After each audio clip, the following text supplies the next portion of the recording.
Üdvözlet mindenkinek! Ez az Andrew City Live szokásos hétfői tartalma, a City Skylines 2, ahol együtt építjük tovább az európai Flora városát. Jelenleg a 13. szinten vagyunk, és a mai alkalommal újabb félszintet fogunk előre haladni a városfejlesztésben. Azért csak félszintet, mert már ez is körülbelül 2 órányi gameplayt fog jelenteni.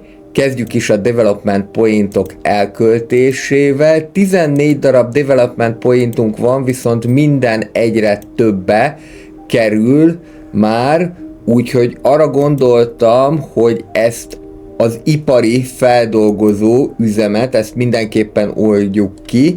Rengetegbe fog kerülni, a fenntartási költsége sem lesz kevés, viszont mindenképpen szükség lesz rá, mert hogy eléggé sok ipari üzem van a városunkban, és jó lenne az ezzel kapcsolatos szennyezettséget valahogyan csökkenteni. Valamint a mai részben egy régi adósságomat fogom teljesíteni, sőt, nagyobb részt erről fog szólni ez a tartalom, hogy tudnélik, csináljuk már meg rendesen ezt a Juno parkot, illetve a környékét. Ebben nagy segítségünkre lesz a Detailers Patch, illetve azok az új parkok, amelyeket a júliusi frissítéssel már megkaphattunk. Itt még egy kicsikét be fogom igazítani az utat, most már minden modot megint beüzemeltem, és úgy látom, hogy mindegyik működik is. Nagyon jó ez, hogy most már automatikusan frissíti a modokat, nem kell ezzel törődni. Szóval van ez az új eszköz, amit én eddig nem igazán használtam ki, de most rájöttem, hogy érdemes lenne ezt a városon belül jobban alkalmazni, mert hogy ez egy igazi game changer. Tehát sokkal szebb tereket lehet kialakítani ezzel a kihúzó eszközzel. Ott szalad a macika közben. Szóval sokkal jobb és szebb tereket lehet kialakítani ezzel a kihúzó eszközzel, mint az eddigiekben, mert hogy ezzel van arra lehetőség, hogy a parknak a saját területét megnöveld, és így úgy néz ki, minthogyha az egész teret kitöltené maga a park. Ráadásul erre fákat is lehet tenni, propokat is lehet tenni, illetve még gyalogutakat is lehet tenni, mint ahogyan majd mindjárt ezt látni fogjátok. Nem azt mondom, hogy olyan jól működik ez a funkció, mint hogyha autókitöltős funkció lenne, hiszen kell vele egy kicsikét ügyeskedni, szórakozni. Ennél tényleg csak az lenne a jobb, hogyha egy ilyen autókitöltő funkcióval meg lehetne ezt oldani, hasonlóképpen, mint a korábbiakban már bemutatott City Life nevezetű retro városépítő játékban, de azt mondom, hogy már ez is eléggé jól tud működni, mert így a különböző parkok, illetve majd az épületek, közintézmények sokkal jobban be tudnak tagozódni a városba, sokkal szervesebb részét tudják annak képezni.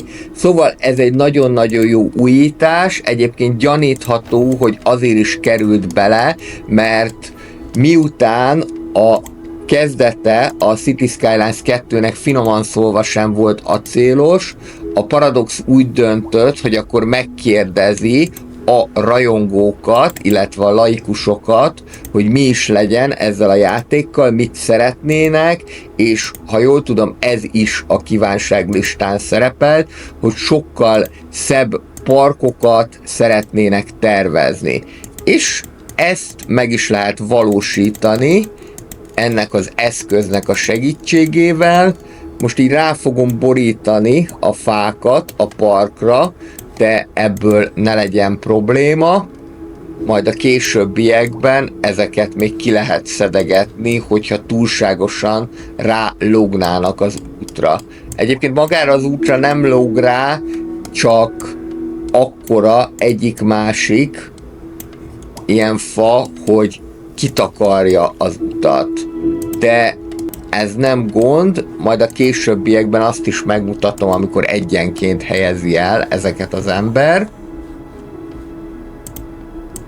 Ennek az iskolának itt mindenképpen költöznie kell, részben azért, mert itt parkot szeretnék, részben pedig azért, mert hogy nem fog így elférni a hozzátartozó sportpálya, úgyhogy egyelőre ide átköltöztetem. Közben sikerült kioldani a Switchcon nevezetű épületet, ezt majd később megépítjük, és az általános iskola helyére már jöhet is az egyetemi könyvtár. Így ez a rész sokkal egységesebb tud lenni, hogy csak az egyetem van itt. Egyébként még mindig nem akkora helyet foglal el az egyetem, illetve a hozzátartozó kiszolgáló létesítmények, mint a CS1-ben a kampusz kiegészítővel, de szerintem a későbbiekben majd ezen is változtatni fognak.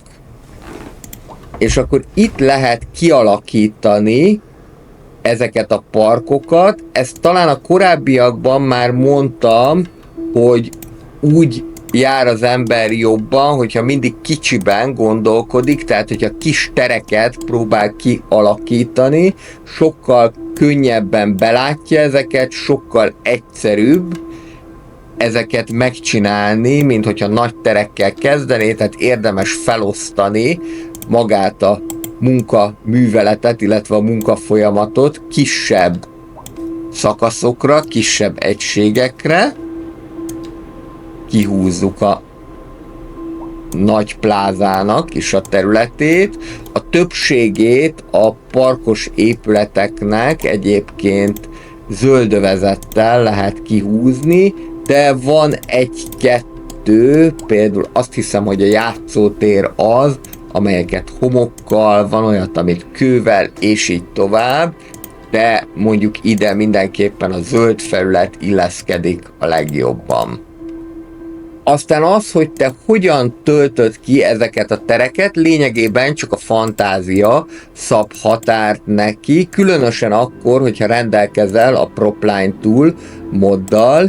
Kevés modot töltöttem le a játék során, de szerintem ez a Propline Tool elengedhetetlen, hogyha szépet akarsz tervezni. Itt ilyen kis virágköröket húzok, akár az olimpiai 5 karikát is meghúzhatnám, hogyha akarnám. Levettem a lehető legkisebbre a léptéket, és a körfunkció beizzításával akkor ez már működik is. Ezzel is egy picit ügyeskedni kell, de lehet változatos köröket rajzolni. Ez egy lehetséges útja ennek, de természetesen olyan formát készítesz, amilyet akarsz. Viszont ezt a részt még föl lehet turbózni egy-két bokorral, így úgy néz ki, minthogyha ezek a körök mosolyognának. Mondom, csak a fantázia szab határt annak, hogy mit teszel a parkba, különböző alakzatokat is lehet, majd mindjárt mutatok arra is példát. Ez a Propline Tool egy nagyon jól használható mod, jó lenne, hogyha már az alapjátékba is bekerülne. Mint ahogyan a Move It mód is, bár például, hogyha ezt a kihúzó eszközt nézzük, akkor már ez is felfogható a Move It mód egyfajta előfutárának. Számomra az ideális állapot egyébként az lenne, ha egyáltalán nem kéne modokat használni. Épületeket az igen, az oké, bár abban is jobban megbízok, hogyha a játékban, magában vannak benne az épületek, nem letölteni kell őket, mert akkor rögtön optimalizálva is vannak, illetve nincs az a veszély, hogy önkényesen eltávolítja a paradox a modok közül.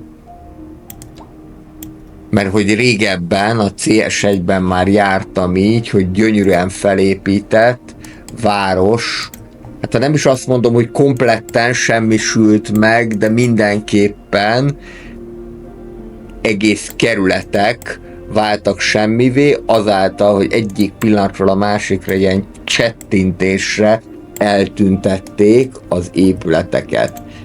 És hát ehhez joguk van, nyilvánvalóan itt valamilyen szerzői jogi probléma volt, hogy ezeket eltüntették, de akkor is eléggé érzékenyen érintett. A Move It mód pedig azért is kéne, hogy ezeket a különböző propokat normálisan be lehessen igazítani, szóval a Move It módot mindenkinek tudom ajánlani. Ez a stabilabb módok közé tartozik, és ráadásul olyan, amit rendszeresen frissítenek, tehát nyilvánvalóan, hogyha megjelenik majd egy újabb verziója a CS2-nek, amit most nem tudom, hogy a Content Creator Packs-ekkel fog eljönni, vagy majd csak a DLC-vel. Én gyanítom, hogy előbb, de igazából most az a jellemző, hogy ilyen random dobálják be ezeket a frissítéseket, tehát például a Detailers 1.18-as patch is, amivel a különböző propokat tudjuk lerakni a játékban, az is ilyen random jelent meg egyik pillanatról a másikra. Megjegyezném, hogy itt sem mindegyik propot emelték át a játékba, hanem közel 300, egészen pontosan 298 propot kaptunk, nyilván a népszerűbbeket, de például külön a napernyőket, azokat nem rakták át, ami azt jelenti, hogy ezek majd remélhetőleg egy későbbi frissítéssel fognak érkezni. Én amikor a sima Find It móddal, ezt úgy nem mondom, hogy összeszámoltam, de nagyjából megnéztem, akkor ilyen 5-600 propot is találtam, ennek nagyjából a felét, vagy lehet, hogy kevesebb részét emelték át. Azt pontosan nem tudom, hogy hány prop volt a játékban, de hogy annál több, mint amennyit átemeltek, az egészen biztos. Közben kialakítottunk egy ilyen kis sövénykerítést, ezt a korábbiakban már mutattam, szerintem nagyon jól tud kinézni, és menjünk akkor tovább, nézzük, hogy mit tudunk kezdeni ezzel az Outdoor Gymmel. Ennek a széle is zöld felület, bár ki lehetne húzatni a homokos részt is, de azt azért nem, mert homokra már elég nehéz lenne fákat rakni. Oda maximum pálmafákat lehetne, és a pálmafák azok alapvetően idegenek Flora városától. Közben persze gondolni kell a közlekedésre is, bár a mai rész az nem kifejezetten erről szól, de azáltal, hogy a parkoknak nagyobb forgalmuk lesz, ezért mindenképpen meg kell oldani itt a buszközlekedés, pontosabban azt, hogy a buszok majd megálljanak. Jelen pillanatban 3 járat is áthalad ezen a területen, szóval mindenképpen kell majd ide nekik megállót építeni. Ez egyik kedvencem egyébként a Korcsolya Park. Ennek is húzassuk ki a területét. Mondom, nem azt mondom, hogy tökéletesen működik ez, de a semminél jobb, sőt, sokkal jobb. Végre így lehet normális parkokat és tereket tervezni. Nem lesz az a probléma, hogy adott részt nem tudsz kitölteni. Kétségtelen, hogy eléggé munkás, mert mint ahogyan itt is látható, kell vele melózni, de így legalább normálisan ki lehet alakítani ezeket a tereket. Például a különböző hirdetőtáblák önállóan sem kerültek át propként a játékba. majd szerintem ez egy következő kör lesz, márha egyáltalán.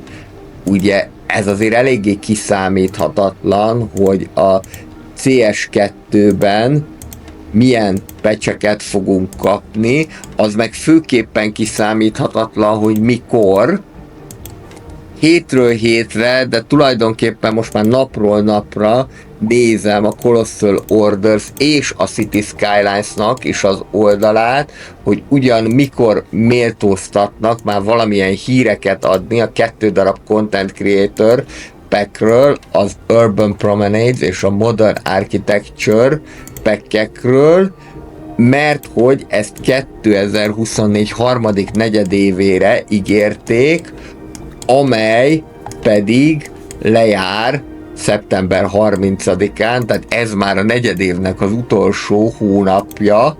Remélhetőleg, hogy a Paradoxéknál is így gondolják, és ki fogják végre adni ezt a 2 Content Creator patchet. Nyilvánvalóan azért itt nagy a felelősség is, hogy nehogy ezt is elrontsák, mint a Peach Properties-t.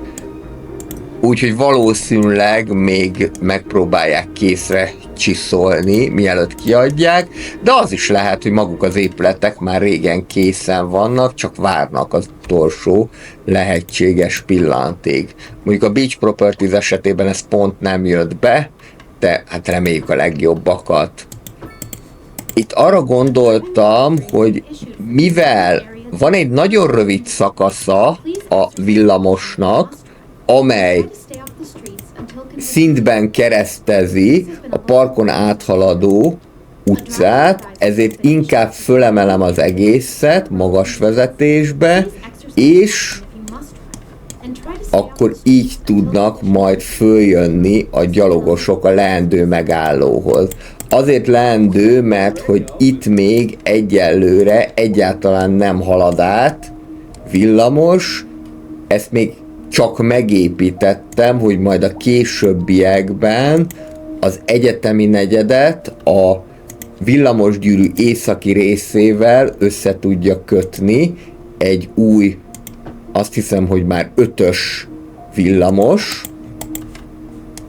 de még egyelőre itt nem halad át villamos, viszont majd ez jó lesz, amikor már itt tényleg be fog indulni a közlekedés.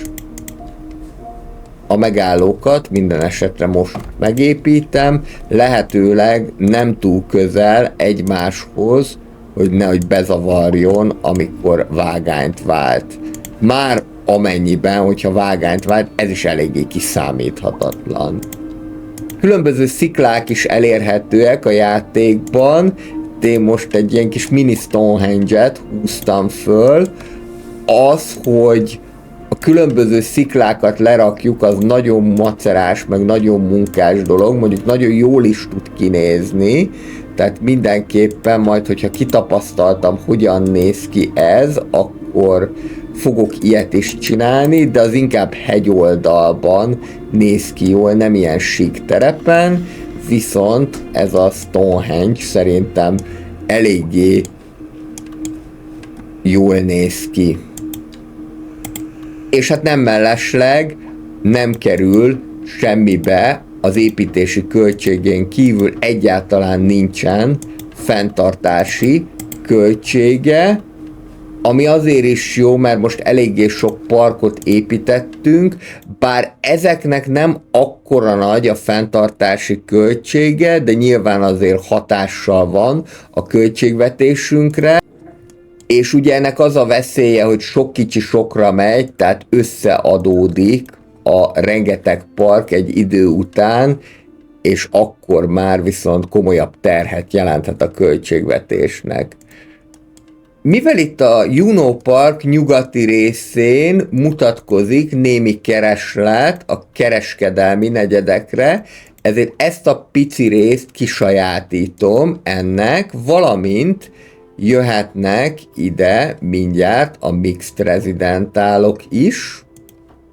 A gyalogutak meghúzásánál érdemes szem előtt tartani ezt az A-ból B-be elvet, vagyis azt kell megnézni, hogy honnét szeretnének eljutni a gyalogosok. Számomra példaként egyébként Helsinki van, ahol ez a walkability, vagyis az átjárhatóság az szinte 100%-osan megvalósítható volt, mindenhol volt gyalogút, mindenhol el lehetett menni, az erdőkön keresztül, a hegyeken keresztül. Egyébként, ha van rá lehetőségetek, akkor majd ajánlom, hogy mindenki menjen el Helsinkibe, még talán a skandináv országok közül a legolcsóbb, és akármerre mész, vagy erdőbe, vagy hegyekbe ütközöl, úgyhogy nagyon természetközeli, nagyon emberközeli. Azt nem mondom, hogy az ételek is finomak, tehát ne itt számítsatok nagyobb gasztroélményekre, de mindenképpen érdemes legalább egy pár napra elmenni, megnézni a székesegyházakat, a kikötőt, és nagyokat lehet túrázni az erdőben, illetve a közeli hegyekben is. Vissza a City Skylines 2-höz, nagyon látszik, hogy melyek azok a parkok, amelyek már az alapjátékkal 2023. októberben jöttek be, mert ott még nincs ez a lehetőség, hogy kihúzzuk a területét, legalábbis van, amelyiknél elfelejtették megoldani, mert például a játszótérnél megoldották, de ennél a kempingparknál nem. Így csak arra van lehetőség, hogy nem magát a zöld felületet, hanem ezt a homokos, köves felületet húzzuk ki, viszont ez is eléggé jól tud kinézni. Most azért nem tudtam tovább húzni, mert hogy ott van a hídnak a lába, majd hogyha azt szintén Move It móddal eltakarítom, akkor lehet azt tovább építeni, illetve tovább csinosítgatni. Sok esetben pedig az is jó lehet, hogyha csak simán lerakjuk fákat, egyszerűbb még, mint a Propline Tool-al, ha csak pár fát kell lerakni, mert akkor nem kell előre beállítgatni. De az ilyen köröket, azokat mindenképpen Propline Tool-al érdemes létrehozni. Itt most ilyen 3-as körrel próbálkozom. Attól nem kell megijedni, hogy esetleg valami pirosan jelez ki a játék. Az csak azt jelenti, hogy ott nem fogja megépíteni, de amúgy egyébként működni fog, és szerencsére most már nem fagy ki. Volt idő, amikor ettől még kifagyott, de most már ezt is megoldották. Erős azért ennek a játéknak a mod támogatottsága, ami mindenképpen egy jó hír, hiszen nagyon nagy részben épül ez a játék a modokra, legalábbis sokan játszanak modokkal, és ugye már az épületek maguk is modoknak számítanak, csak nem code modnak, hanem asset modnak, erről már szó volt, de elképzelhető az, hogy majd lesz egyik csütörtöki tartalomban, ezt még nem ígérem biztosan, egy City Skylines-szal kapcsolatos mod képbehozó, ami elmondja, hogy a különböző modok mit tudnak. Nyilván a teljesség igénye nélkül, de azt tervezem, hogy csinálnék egy olyan tartalmat, ami megmutatná azt, hogy milyen különböző csoportja van ezeknek a modoknak. Majd meglátjuk, hogy mi lesz belőle. Van így is több tucatnyi tartalom ötlet a fejemben, csak idő nincsen hozzá, hogy mindezt megvalósítsa az ember. Amit pedig itt az előbb leraktam, azok a különböző decalsok voltak, amik ilyen útburkolati jelek, felfestések. Én nem nagyon használtam ezeket a CS1-ben sem, amikor még csak modokkal lehetett mindezt elérni, de most megmutattam, hogy létezik ilyen is. Nem hiszem, hogy olyan nagyon gyakran fogom használni, de ez mindenkinek a saját ízlésére, illetve fantáziájára van bízva, hogy milyen propokat, illetve milyen eszközöket használ a játékban. Közben a népességünk elkezdett egy picit csökkenni, de már helyre is állt a világrendje. Most már remélhetőleg, hogy nem kell akkora nagy halálozási hullámmal számolni, a pénzünk pedig megy szépen fölfele. Ezért is van az, hogy úgy gondoltam, hogy akkor a mai rész egy kicsit legyen nyugisabb, és alkossuk meg akkor az első szimbólumunkat, amely a férfinek a szimbóluma lesz. Mindjárt megalkotjuk a női szimbólumot is, közvetlenül mellette, és arra is gondoltam, hogy egyébként majd mindezt asztrológiai szimbólumokkal is el lehet játszani, tehát lehet, hogy majd egy ilyen asztrológiai vagy csillagjegy parkot is föl fogok építeni. A folytatásban jöhet Juno Park további kialakítása különböző izgalmas feliratokkal és parkokkal.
Ne feledkezzünk meg a közlekedés megteremtéséről sem. Jelen pillanatban 3 buszjárat is keresztül megy a Juno Parkon, úgyhogy már csak annyit kell csinálni, hogy meg kell nekik építeni a megállót, illetve természetesen oda is kell húzni a helyét.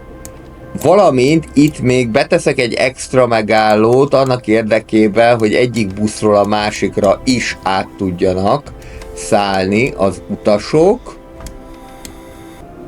Kicsit távolabb menve pedig a Juno Parktól itt vagyunk a Minerva Vesper részen, vagyis Minerva nyugati részén.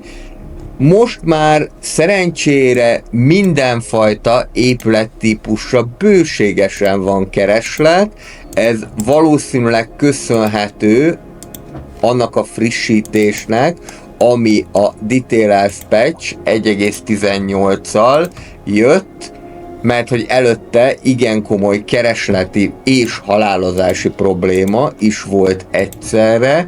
Kérdéses volt, hogy egyáltalán folytatni tudjuk-e ezt a várost, viszont szerencsére most már megoldódott ez a probléma, úgyhogy akkor itt lehet építkezni, és az előző Detailers patch-el, ami júliusban jelent meg, ugye itt ez a nagy patch, amit eredetileg nyár végére terveztek, nagyon jó kis parkolók is jöttek, ez a személyes kedvencem, ez a kicsi fedett parkoló.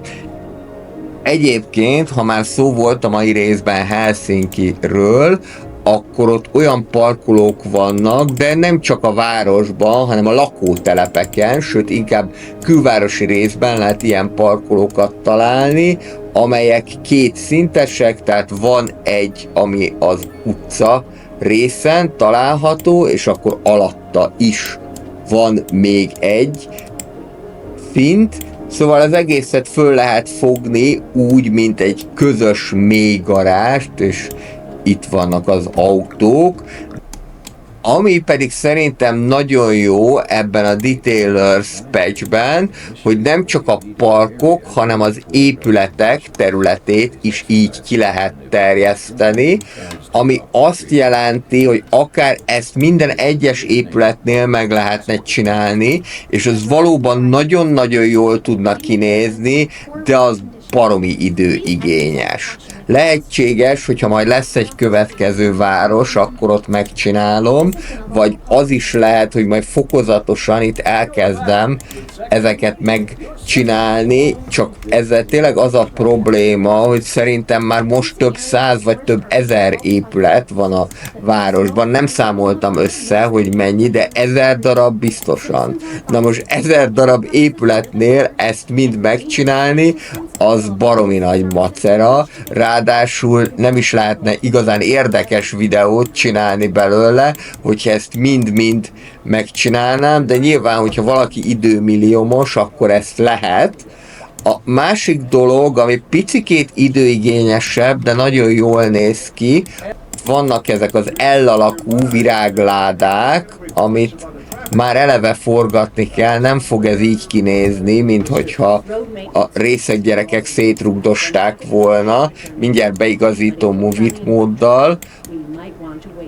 Ami a problémám a Move It móddal, hogy régebben tökéletesen lehetett másolni ezeket az eszközöket, Ctrl-C, Ctrl-V segítségével. Most, hogyha megnyomom a Ctrl-V-t, akkor nem történik semmi, pontosabban előhozza a költségvetési ablakot, szóval valószínűleg, hogy majd a pipetta segítségével kell ezt másolni. Most, mivel csak egyszer kellett ezt lemásolni, ezért hagytam így, ahogyan van, megépítettem még egyszer ezt a 4-es virágládát. Fát sajnos egyelőre még nem lehet a közepébe rakni, mert hogy úgy értelmezi, hogy erre az objektumra már másikat nem tudsz fölpakolni, de lehet, hogy majd idővel ez is változik, vagy valamilyen energy móddal. Bár az energy módokkal azért én vigyáznék, mert volt már rá példa, még a CS1-ben, hogy energy mód, az kifagyasztotta a játékot, illetve olyan új ablak, olyan új szimbólum jelent meg, amit nem szívesen vettem. Még itt a villamos mellett is igazgatjuk a parkot. Először meglepődtem, hogy mi az, hogy ott a piros, a 2-es villamosok rohangálnak, de aztán rájöttem, hogy ez csak arról szól, hogy kiállnak a remízből. Mondjuk ez is elég érdekes, mert most napvége van, tehát most inkább befele kéne menni a remízbe, nem fordítva, de úgy tűnik, hogy akkor is megtörténik ez a remízből való ki- és beállás, hogyha úgy van beállítva, hogy egyébként éjszaka is közlekedjenek a villamosok, most pedig úgy van beállítva, mert az alapértelmezett beállításokat vettem, viszont ez azt jelenti, hogy a játék ezek szerint automatikusan szabályozza azt, hogy a villamosok milyen sűrűséggel jelennek meg napközben, illetve éjszaka pedig akkor kicsit ritkábban. Még lerakunk ide pár kilométerkövet, ez csak azért, hogy megmutassam, hogy bizony ezekkel a kövekkel is lehet dekorálni, hogyha akarjuk. Ide jöhet egy összekötő út, és amit még mindenképpen szeretnék, hogy nekem ez a hosszú sétáló utca egy picit unalmas, úgyhogy arra gondoltam, hogy akkor itt még keresztül vezetem a villamoson, de innentől kezdve már ez emelkedjen fel szépen, és magas vezetésben menjen tovább. Annál még egy jobb dolog lenne, hogyha itt is olyan szép hidakat lehetne kialakítani, mint amit a gyalogút esetében, mert a gyalogútak esetében nagyon jól néznek ki ezek a hidak. A sétáló utcánál még nem lehet ez, de szerintem majd a Bridges and Ports kiegészítő pont ezt a hiányosságot fogja pótolni, illetve majd még ránézek, hogy milyen fajta dekorálási lehetőségek vannak, mint amit már láthattatok a korábbiakban. A Tower Bridge-et megépítettem itt Florában, de az nyilván egy rövidebb és egyenesebb szakasz volt. Viszont ennek köszönhetően akkor közelebb lehet hozni egymáshoz a városrészeket, valamint a sétáló utca a forgalmat sem fogja zavarni. Jelen pillanatban még olyan sokan nincsenek itt, de ahogyan majd benépesül ez a rész, szerintem ez úgy fog változni. Jöhet a villamos vonala melletti útszakasz kialakítása. Ide majd jól fog jönni egy kerítés, lehet, hogy majd a későbbiekben azt megcsinálom. Ez az egyes villamosnak a vonala, itt ezt a hurkot már teljesen föl lehet hagyni, hiszen már tovább megy a villamos, a hurok az amúgy is csak bezavarná. Ott látom, hogy erőteljes keringő keletkezett, aminek nem örülök, de most ezt nem tudom jobban megoldani, ha működik, működik. Ami pedig a következő feladatunk lenne, hogy akkor ezt a SwitchCon épületet, ezt elhelyezzük. Ez az, amit annak köszönhetően sikerült kioldani, hogy elegendő, fejlett gyáripari épületünk van. Habár a SwitchCon bárhová lehetne helyezni, de én a posta elszámoló központnak a helyét érzem a legjobbnak. Ehhez persze át kell helyezni a postaközpontot, azt pedig arra gondoltam, hogy akkor ide, az új kockára történjék meg. Itt egy picit terepet kell rendezni, hogy ez itt elférjen, de itt is teljesen jó lesz ez, főként, hogy most nem is használjuk. Az áthelyezés az viszont nem kevés, több mint 150 000 pénzbe fog kerülni. Movit móddal nyilván ez teljesen ingyenes lenne, de most akkor nem fogok csalni, meg különben is tele vagyunk pénzzel. Úgyhogy a tereprendezés után jöhet is a postaközpontnak az áthelyezése. Bekapcsolni pedig egyelőre nem szükséges, de a későbbiekben majd igen, és mivel úgyis a folyón túl szeretnék terjeszkedni, ezért pont jól fog az jönni, hogy itt viszonylag központi helyen található majd a postaközpont. Jelen pillanatban ez még nem központi hely, de ha hosszú távon gondolkodunk erről a dologról, akkor majd az lesz. és hát a város tervezésben azért eléggé fontos az, hogy hosszú távon gondolkodjunk a dolgokról. Ezt meg majd itt lesorjázom, hogy szebben nézzen ki. Most egyelőre az a lényeg, hogy úgy kerüljön át ez a nagy épület, hogy viszonylag egyenesen legyen itt jelen. Jöhet köré az út, és miután áthelyeztem a postaközpontot, azután vettem észre, hogy itt nagyon nagy kereslet mutatkozik a kereskedelmi negyedekre, úgyhogy ide egy bevásárlóközpont negyedet szeretnék majd építeni. Ez szerintem már csak valamelyik következő részben fog megvalósulni. Még én is végig akarom gondolni, hogy ez szépen sikerüljön kialakítani, viszont a szokásos jelölőt már ide teszem, csak a rendkedvéért bekötöm a vizet, és odaírom, hogy Shopping Center, és akkor tudni fogom, hogy ide majd mit akarok építeni. Azt egyébként nem vettem észre, hogy akár kicsi víztornyot is lehetett volna építeni, de ez mindegy, pénzünk most van rá bőven, amúgy sem fogjuk használni, az csak jelölőnek van ott. Jöhet a SwitchCon-nak a kialakítása.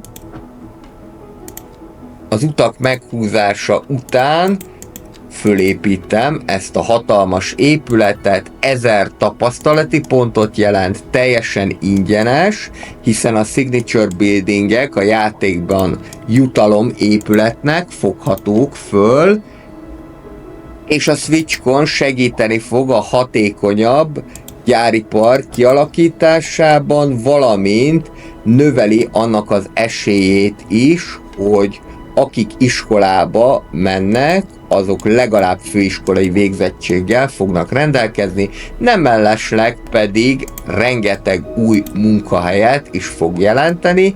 Ennek is kialakítom a környezetét. Aki látta a Port Shadow sorozatot, az észreveheti, hogy nagyon hasonló signature buildingeket sikerül kioldani, mint Port Shadowban. Ennek egészen egyszerűen az az oka, hogy például, hogyha vesszük a kereskedelmi épületeket, a commercial buildingeket, akkor nagyon-nagyon sok épületet kell lerakni, megkockáztatom túl sokat ahhoz, hogy egyáltalán az első signature buildinget kioldjuk. Tehát most tartunk kb.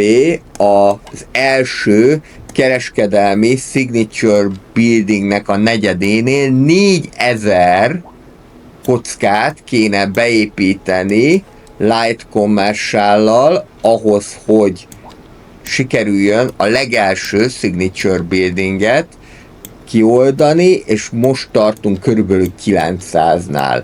És már nem kicsi a város. Ha elkezdeném őket tömegesen lerakni, ezeket a light commercialokat, vagy bármelyik másik épületet, akkor gyorsan el lehetne jutni eddig a célig, de ennek a sorozatnak pontosan az a célja, hogy megmutassa azt, hogy nem muszáj lóhalálában várost építeni, hanem lehet ezt lassabban, megfontoltabban, viszont a végeredmény szebb lesz, mint hogyha tömegesen jelennek meg az épületek. Nekem legalábbis ez így jött be. Nézzük tovább akkor az építkezést. Van még egy nagy épület, amit meg kéne építeni, ez az ipari feldolgozó központ, Industrial Waste Processing. Hát ez nem 2 fillér. Ez az egyetlen egy épület több mint 6 millióba kerül, és a fenntartása is 25 000 per hó, ami azt jelenti, hogy így az óránkénti bevételünk az körülbelül 20 000-rel lesz kevesebb, viszont annak érdekében, hogy csökkentsük a talajszennyezettséget, és egészségesebbek legyenek a lakók, ez mindenképpen fontos. Nekem van egy olyan érzésem, hogy azért is 200-an betegek, mert hogy ennyi ipari üzem van, és bár nem építettem az ipari üzemek közelébe se a lakóépületeket, de mégis lehet valamilyen hatással ez rájuk. Jó lenne egy részletesebb egészségügyi statisztikával, hogyha rendelkeznénk, de lehet, hogy majd ez egy kórházas kiegészítővel fog egyszer elkövetkezni. Tudjuk, hogy a paradox játékok általában félkészek, hogyha rosszindulatú akarok lenni, akkor szándékosan félkészek. Itt még meghúzom az utat az olajmező mögött, de nagyon már nem tudom kiterjeszteni ezt az olajmezőt, mert hogy a rádiusznak ott van vége, és csak addig lehet, ameddig a kör tart. Nem probléma, egy úttal ezt simán le lehet kerekíteni. Ide pedig az ipari hulladék feldolgozó környékére jöhetnek fák és bokrok is. Mellette pedig kialakítunk egy kisebb ipari negyedet. Ez egyébként szerintem nagyon jól tud kinézni, hogyha ilyen kicsiben gondolkodunk az ipari negyedekről, akkor kevésbé hatnak monotonnak. Az első pillanatban én egyébként itt tétováztam, hogy odaépítsem, vagy ne építsem oda, mert hát ott van a mélységi vízbázis. Aztán ránéztem a vízszennyezettségre, és akkor láttam, hogy itt már a geotermikus erőmű az teljesen elszennyezte a vizet, viszont ez egy jó tanúság, hogy egyszerre nem lehet geotermikus erőművet és vízpumpát építeni a mélységi vízbázisra, ugyanarra a mélységi vízbázisra, mert abból csúnya baleset, illetve csúnya fertőzés lehet, és akkor aztán tényleg tömegesen halnának meg az emberek. Szóval nyugodtan jöhet ide akkor egy ilyen kisebb ipari épületcsoport, és ez szerintem azért néz ki jól, mert így azt a monotonitást, ami egyébként jellemzi ezeket a gyáripari épületeket, kicsit lehet csökkenteni, hogy csak kevesebb épületet rakunk le, és hogyha belegondolunk, akkor igazából ez is a realisztikus várostervezés, hogy nem nagy tömegben vannak egymás mellett a gyárak, hanem csak ilyen kisebb csoportokban. Ugye a légszennyezettség miatt viszont egybe kell őket építeni, mert hogy tényleg meghatározott hely van, hogy hova lehet építeni, pontosabban az útjukban ugye nem lehet rezidentálokat építeni, tehát akkor ez így a rókafogta csuka problémája, hogy hogyan építsük meg. Jó lenne, hogyha lenne valami olyan intézkedés, vagy esetleg olyan típusú gyárépület, ami minimális szennyezést produkál, és ezáltal akkor lehetne változatosabban ezeket építeni. Vagy a másik megoldás az, hogy nagyon kitelepítjük ezt a városból, csak azzal meg ugye az a probléma, hogy ott van a területnek a fenntartási költsége. Amit még itt meg akartam mutatni mindenképpen, az ez a fajta csavaros megoldású felüljáró. Lehet, hogy a korábbiakban már csináltam, de most nagyon rákattantam erre a megoldásra. Még ha nem is lehet úgy lépcsőket építeni, mint a Workers and Resources Soviet Republicban, akkor is így lehet egy picikét barátságosabbá tenni ezeket a felüljárókat, be, hogy ötösével emelkedjen föl, és akkor ilyen csavarban tudnak fölmászni oda a gyalogosok. Még pár medium residentál, illetve elkezdem kialakítani ezt a részt. Egyelőre még nem tudom, mit építek ide, majd ez a későbbiekben ki fog derülni, de már a parcellázást megcsinálom, és hogyha ez megvan, akkor következhet a Juno Parknak a befejezése, a cégtábla megalkotása.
Így néz ki akkor a mi feliratunk. Nem mondom, hogy tökéletesen sikerült, mert az elején a Junót azt nagyra vettem, de legalább kifért, eléggé aggódtam miatta, hogy ki fog férni, de hát talán az Istenasszony nem sértődik meg emiatt, hiszen az ő nevét azt nagyobbal írtam, aztán majd a későbbiekben még ezt lehet majd finomítani, ez is csak egy ötlet, hogyha éppen ilyen feliratokat akartok tervezni.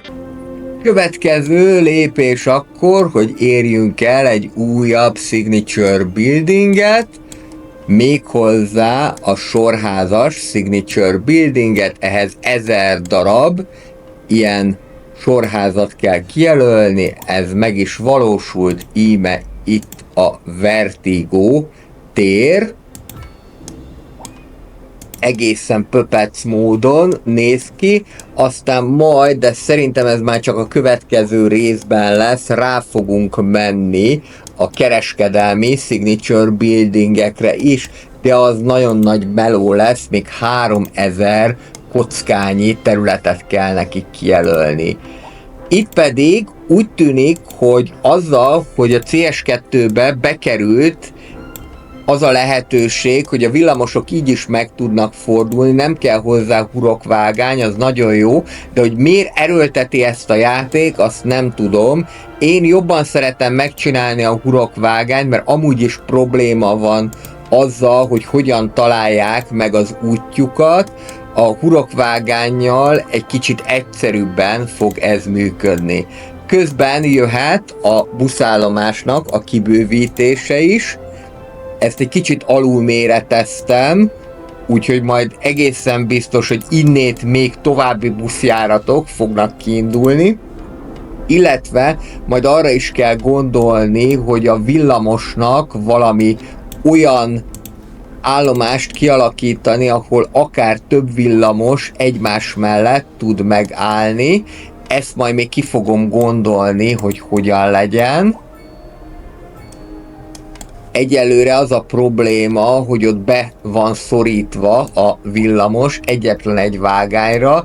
Nem gondoltam, hogy ekkora nagy forgalom lesz itt, de hát ebben a játékban az is a szép, hogy menet közben alakul ki, tehát sok mindent persze az ember eltervezhet, de lehet, hogy egészen máshogy alakul, ahogyan a várost építi.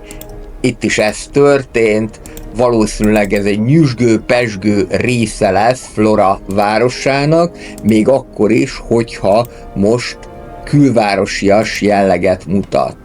Még egy dekorálási ötlet, le lehet rakni ezeket a virágládákat, ilyen 4-es csoportban is. Ha pedig egységes szint szeretnétek, akkor addig kell ezeket építeni, amíg mondjuk egyforma kék vagy egyforma piros nem lesz. Nekem ez most nem jutott eszembe, de meg lehet csinálni így is. Lehet, hogy majd egy következő alkalommal ezt ki fogjuk javítani, hogy jobban nézzen ki. Közel vagyunk már a színnek a feléhez, amely 25 000 tapasztalati pontot jelent ezen a szinten. Mivel úgy látom, hogy az internet lefedettség az nem mindenhol egyenletes, ezért akkor a megmaradt development pointjaimmal kioldom ezt a Telecom Tower-t, és ide a parknak a szélére fel is építem. Ez is egy olyan épület egyébként, amelynek nem mindegyik részét lehet kihúzni, úgyhogy marad körülötte a fásítás. Még egy kis építkezés itt az egyetem környékén. Először óckodtam attól, hogy ide közepes méretű lakóházakat tegyek, aztán arra gondoltam, hogy ha ezek egységesen épülnek föl, akkor nem fognak ezek olyan rosszul kinézni, egy hely kimarad, és így teljesen egységesen fölhúzok ide egyszer 4 darab medium rezidentált. Itt a villamos mellett jó lesz a közlekedési kapcsolat is. Jelen pillanatban még nem megy ide villamos, de mindjárt meg fogom hosszabbítani az egyesnek a vonalát. És mellette pedig jöhetnek majd még medium rezidentálok, amint sikerül normálisan megcsinálni az utat. Ide is az egységesség jegyében ugyanolyan épületeket tervezek építeni. Ez most még azért jó, hogy viszonylag kevés épület van a játékban, mert hogyha te például megépítesz egy 2x5-ös medium rezidentált, kijelölöd a helyét, akkor nagyjából tudhatod, hogy mire számíthatsz. Ha majd sok épület lesz a játékban, akkor ez már nehézebb lesz. A kevés az persze relatív kevés, tehát most is valószínűleg már egy több mint 1000 darab épületről beszélünk, ha csak a zónázott épületeket vesszük, úgy összesen minden residential, commercial, industrial, és így tovább. De hogyha majd lesz pár kiegészítő, akkor ezeknek a száma majd többszörösére fog növekedni. Most még egyelőre lerakok egy ilyen 2x5-ös medium rezidentált, és tudom pontosan, hogy mire számíthatok, ugyanazokra az épületekre, csak más színvariációban.